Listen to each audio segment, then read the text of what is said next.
Thanks for staying with us here on TV5 News at 9. It's time now for a new edition of Aging in Style with Vitale Wealth Management.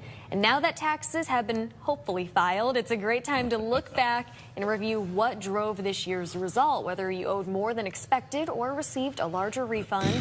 Joining us now to tell us more is President and owner Joe Vitale. And real quick, remember to scan that QR code on your screen right now to download Joe's newsletter, Financial Vitals. Joe, thanks for being here. Thank you. Thank you for having me. Of course. Good. Yes. Our topic today, that post-tax reset. Yes. And tell us what factors most impacted people's tax bill or refund this year. They all look different. Yeah. Hopefully we're seeing more refunds this year. You know, with the One Big Beautiful Bill, we've seen the $6,000 credit for over 65, no tax on Social Security or for most Americans, no tax on overtime, no tax on tips.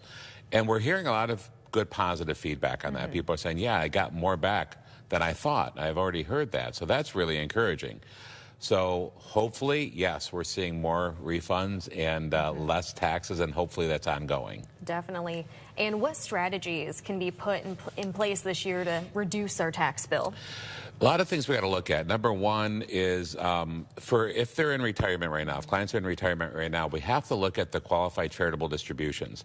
If they're over 70 and a half and they give to charity because they really can't itemize, send that money right to charity directly, and we help with that. That way you don't have to pay tax on it. That's one way to reduce it. Okay. But if you're still working, yes, there's the 401k, there's the IRA, just contributions. Maximize those, and then there's a catch-up. So the more you put in, the less you're going to pay on taxes. Those are just a couple strategies that you definitely want to look at, but they help a lot. And how do retirement contributions affect the tax bracket? And how can we be more bracket aware this year based on our personal goals? Yeah, look at it. I mean, we don't even see it. If you're contributing to a 401k, 9 times out of 10, you're not going to feel it, especially if it's a 3 or 4 or 5%. The company's going to match it. So you definitely want to do that at a minimum. But the more you put in, I mean, some clients are putting in 10, 20, 30,000. Not everybody can do that. But that will definitely reduce the taxes right there. But anytime when you do that, I always encourage, let's look at the brackets and see. Because a lot of people, if you're making, let's say you're in a 12% tax bracket or 15% tax bracket, and you're putting everything into pre-tax, that's going to just give you a huge tax burden at the end. It's a wonderful thing to have a huge 401k when you retire, but you got to remember that's all taxable now. So if you can look at your tax bracket today, I mean, as an example, my daughter's a nurse and she's doing pretty well, but I'm looking at her bracket and I'm like, my gosh, you're only in an adjusted 15% bracket. You're going to go all Roth because you're going to let all that go tax-free, and then when you retire, everybody thinks they're going to be in a lower bracket when they retire, but it's not necessarily the truth. So we want to have a big bucket of tax-free money at the end. Well, following that, should we be considering a Roth conversion in 2026? And if so, how much should be converted? I think it's a great idea. Again, we want to be bracket aware. And even if you're still working, but you can look at the brackets. If you're in a married filing jointly up to almost 200,000, you can stay in a 22% bracket, which is maybe an adjusted 17 to 18%. Well, and that's great. Is people have been doing that. Now they got $1, $2, $3, $4 million in 401k money. That is all taxable now. So we're looking at doing Roth conversions, making sure we keep in that bracket. You also have to be, if you're over 65 and getting Medicare, if you're over the income of, let's say, 200,000, your Medicare premiums are going to go higher, as opposed to 200 a month. It's going to be 220, 230, 250, 300. So we always want to be bracket aware that if we're going to do a Roth conversion, we really don't want to throw them over the IRMA limits to make the Medicare premiums higher.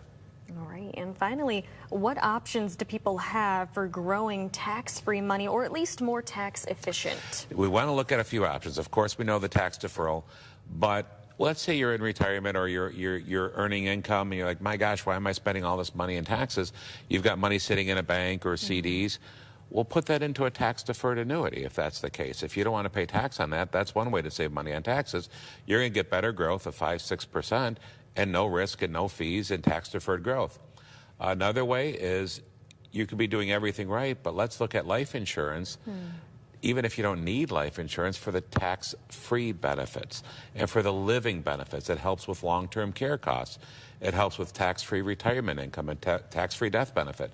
So it's a great way to maximize tax-free earnings and tax-free long-term care if you've exhausted everything else or if you're really not taking advantage of it, and you can still qualify.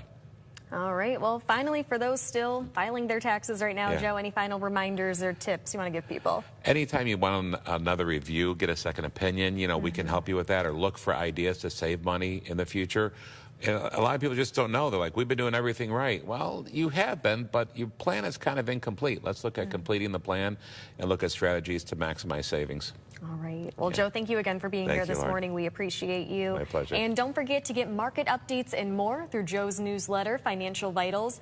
And for more episodes of Aging in Style, just click on the Features tab on our website, WNEM.com. We'll be right back after the break.